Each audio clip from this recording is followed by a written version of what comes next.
What is up, YouTube? This is AlphonZeus with Team Gradelock here in another episode of Team Gradelock Unbox Week. We're going to be going over the latest card fight Vanguard episode Ride 162, as well as results from our local and any more news that we have from Team Gradelock to you, our subscribers. So let's get right into it. Ride 162. Spoiler alert, if you haven't seen the episode yet, please pause and close the video, go watch that episode, then come back right here so we can discuss about it. Of course, if you don't want to do that, please click on the link in the description down below just to skip right to the results of our local. So, Ride 162, Intersecting Paths. This is the final showdown of Season 3. And it's very fitting that it's actually the same two people that were in the very first card fight in Card Fight Vanguard, all the way back in Season 1. There's only just one slight difference. You have Aichi running the Gold Paladin Liberators, and Kai, who's losing his reverse powers, running Kagero. So, kind of like a deja vu feeling. And thing is, everything's starting to fall apart. The Link Joker invasion failed, and of course you see the ring right above the building starting to crumble. And so, in this case, we have Kai and Aichi deciding to battle it out because, of course, it seems like a bromance rivalry of some sorts that both these guys go at it, just toe to toe, and just keep fighting. And then we get to learn a little bit more about how it all came about, as well as Kai's motives towards, being reversed and starting up this whole thing in the first place.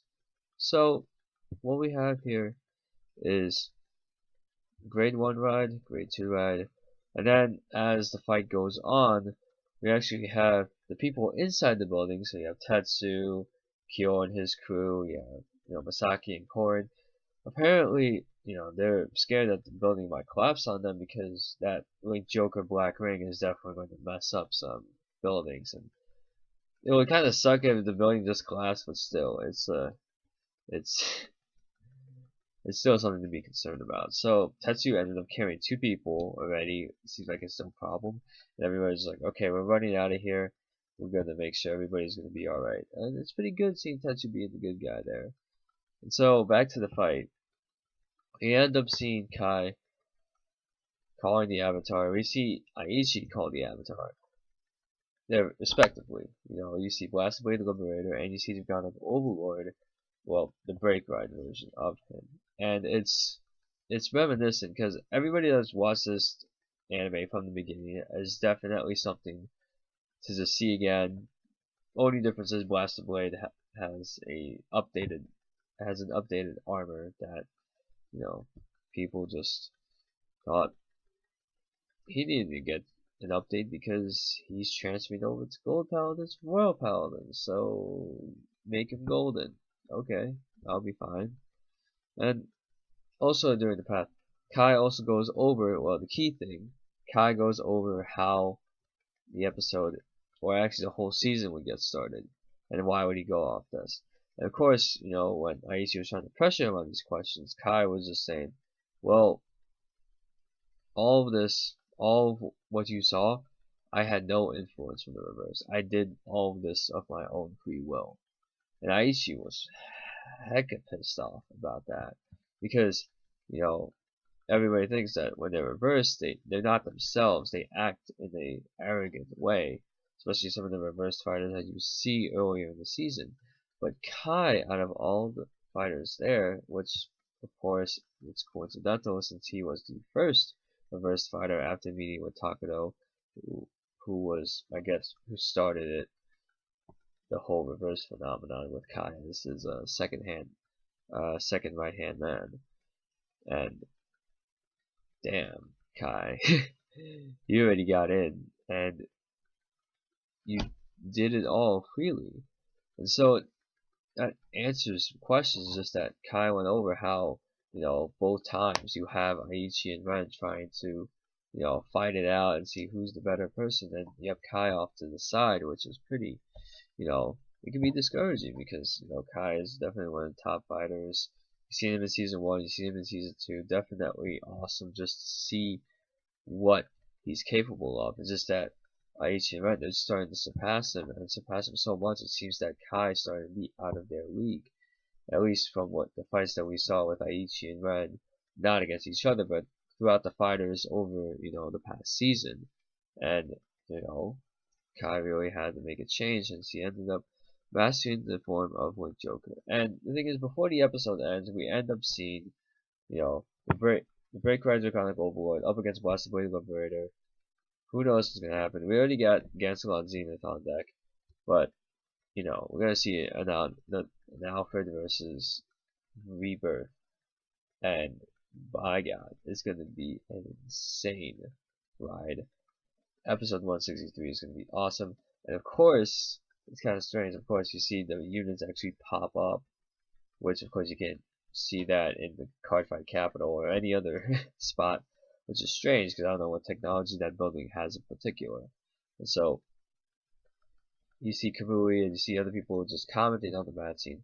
Okay, it's gonna be the last match, and I wish I was up there to see it because you see, kind of like the figure of Draconic Overlord. You see maybe a little bit of Blasted Blade Liberator, and they're just anticipating what's gonna happen because Kai says it's gonna be his last fight, which is crazy because he's already on the cover of the next trial deck, and it seems like he's unreversed, which pretty much confirms that.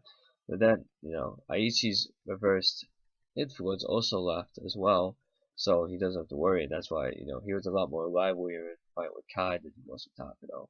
And so, the thing with Aichi is that he wants to save Kai, and he doesn't want him to reverse him and then start another whole Link Joker invasion all over again. I'm sorry. It's getting late, and so it's about like 1:11 a.m. in the morning, and I'm recording this.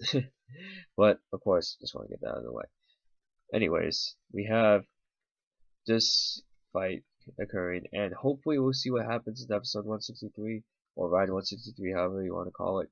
And I think that it's going to be good because, of course, the title just happens to say those who connect. And I really hope at least Aichi gets down coin or something, because I don't know what's going to happen with that arc. But all we know is that it's going to be an epic fight, and there's probably going to be double triggers and 6 damage heal triggers. Either one of the two, but there's both. Completely not unnecessary, but still something you would expect from a final card fight of the whole entire season.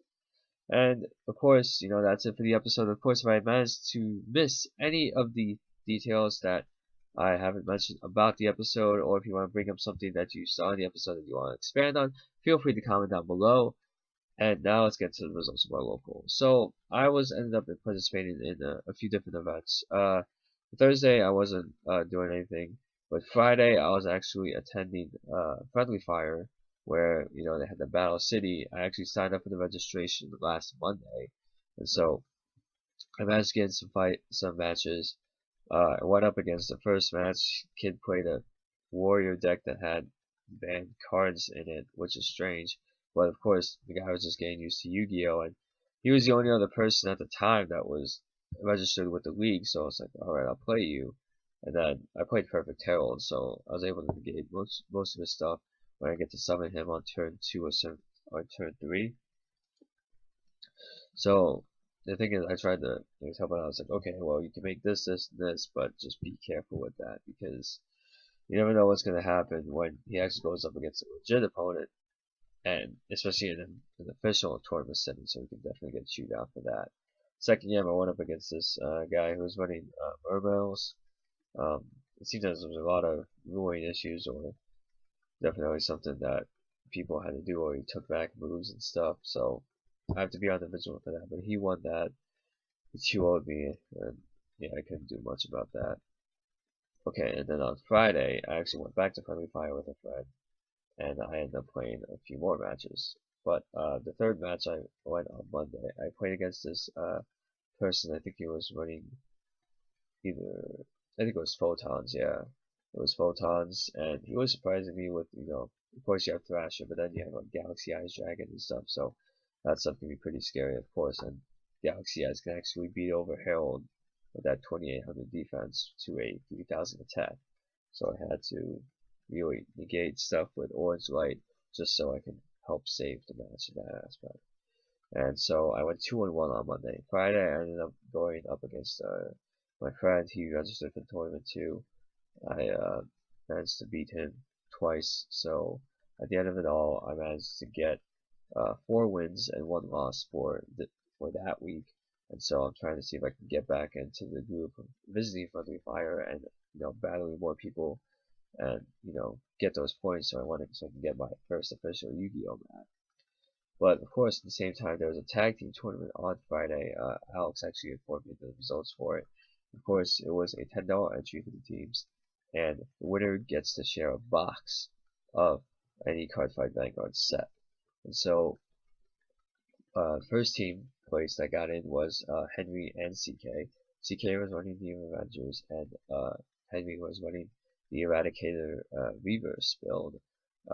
For Henry's build, I'm not totally sure about that, but if you have any confirmation, feel free to comment down below about it. And it only was the first place. I thought there would be at least maybe 1 or 2 boosters for the team of that came in second, but maybe, hopefully, there would be more teams involved in order for at least the second place team to get support.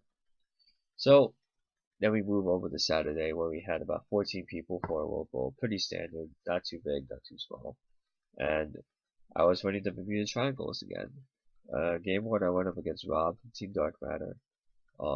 He was Gradelocked at 2 both in the games, and I kept damage checking his grade 3s, and it was really, it was pretty bad just to kind of see it like that, because he already had a hunch feeling that that's a grade 3 that's going to be damage checked, and I have to guard it. But I don't know what he had in his hand in particular, but he ended up damage checking the grade 3, and it was a bit upsetting in that aspect. Second game, I went up against, oh dear, I went up against Jason. He was running his Eradicator build. I just managed to get my my crits on game 1 and game 2. I managed to get Labrador's limit break off, which is pretty good, especially that you just like superior call and then boom, you present for a ton of power and an extra crit for 2 damage. I was able to do that. Game 3, I went up against Shane from Team Dark Matter. He was running OTT Scarlet Witch Coco build, and it was an epic game. There were no Gradelocks, there were no Lux hacking. It was just straight up, okay, who could get their strategy off better? And game 1, he managed to get me because he had the triggers, and with Coco and Sakia, I really can't get over those numbers, so he beat me that game. Second game, I managed to get the Labrador skill, which is good because, because that extra crit does a lot of work and definitely fishes out those perfect guards.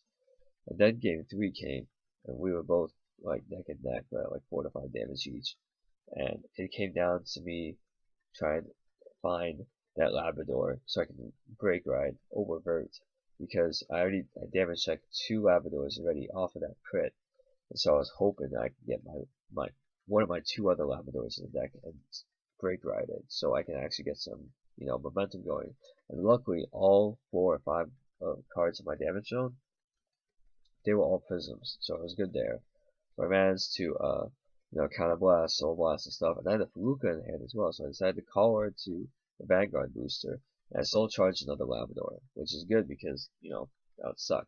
And then once I did it, I activated the skill a couple times to get plus 16k on Rugorian, who was a 10k vanilla, and so by herself she was swinging for 26. And so when I did my limit break, perfect guarded it, and then my twin drive was just a grade 2, I think, and a critical trigger, which I put all on the 16k. You only had 1 card in hand as well as Interceptor, so my other rear guard took out the Interceptor and managed to get in for the 2 damage to go for game. And then game 4, I went up against Alberto.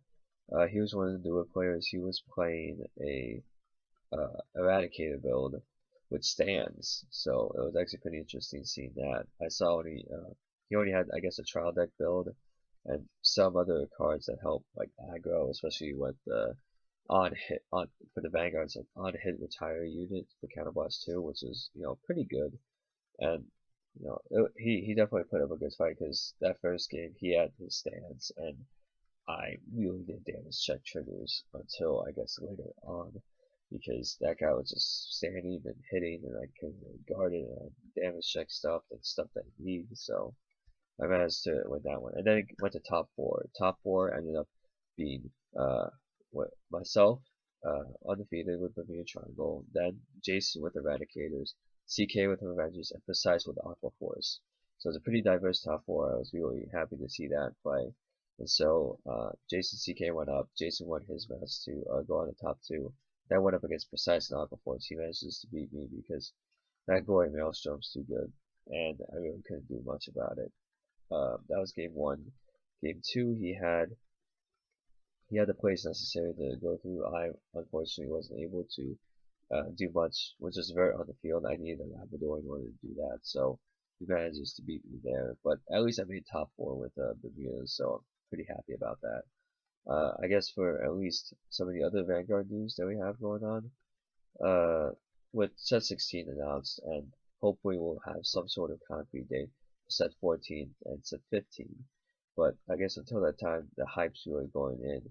A lot of people are thinking of picking up Dark Irregulars because they like the Amon Reverse, how it's really good, and you can form a deck around him, offering him a lot of support. Lukier's Reverse is doing alright. There's a few people that want to build her. It just seems that Pale Moon probably has a more complex strategy in terms of trying to see what they can do to utilize Lukia Reverse to her fullest potential. And then you have Link Joker. Haven't seen many people play Link Joker as of late. I'm actually trying to at least get the Nebula Lord before I move on to Chaos Breaker Dragon because I like Nebula Lord. I like him as a unit more than Chaos Breaker Dragon, to be honest, actually. And so Revengers is going to be a big deck because Alex and CK are running it along with Joe. That's already three people that want to build, that have built, if not, are building Revengers. And so we're trying to get to the point where it's going to be a very divided meta, I guess, post, or actually pre-set 5 or even pre-extra booster 3, before they introduce Spectral Duke Dragon, where you see all these different types of decks coming out. And especially after set 12, there's going to be a lot more decks that we can go up against, and hopefully we're going to have like a very diverse crowd like we had a long time ago, because dear God, there's been just so much going on in terms of Vanguard and just getting the sets ready, because now the next spot that we have for next month is the premiere of Dimensional Robo Daikaiser, and I know I'm definitely ordering at least 3 trial decks, because 3 Daikaisers, 3 grades, and 2 regular, that's going to be pretty freaking broken, so I'm definitely looking forward to that. And then the Magus is going to come out the month after, and that's going to put OTT in the spotlight, and I hope to really get in that and prepare up. So, because the team league that's going to be coming up, we're already trying to discuss what teams we could go, especially in terms of who's going to be a defender and who's going to be an invader. Right now, I feel like I'm leaning towards the invader just because I want to main Link Joker, but at the same time, I've been doing pretty well with Bermuda Triangles. I gotta put that in my top 3, and then you have Dimensional Robos and the Oracle Think Tank Magus build. So I'm hoping to see the cards to do pretty well, and hopefully they won't cost too much when they are out. And I hope you guys enjoyed this week's episode of Team Gradelock Unlocks Week. Stay tuned. I'm going to upload the casual series match tonight, just so you guys can get that handled. And then I'm going to upload the second casual match later on in the week. And we also have another Team Gradelock Unlock the Team moment with Alex. So be sure to tune in for that episode coming up on this Friday. If not this Friday, then definitely something, because this weekend I have a family event that I have to attend to, so I won't be able to attend the locals as much. But if I do have time to attend any, I'll be sure to just comment on that for that week, so at least there will be some sort of news going on. I'll definitely ask Team Gradelock for the results from Friday and Saturday just to see what happened or as a result of that. And hopefully they'll be able to, record another casual series match for the week. And yes, I'm saying hopefully a lot because I'm optimistic. And that's it for me, AlphonZeus, and I will see you guys next time.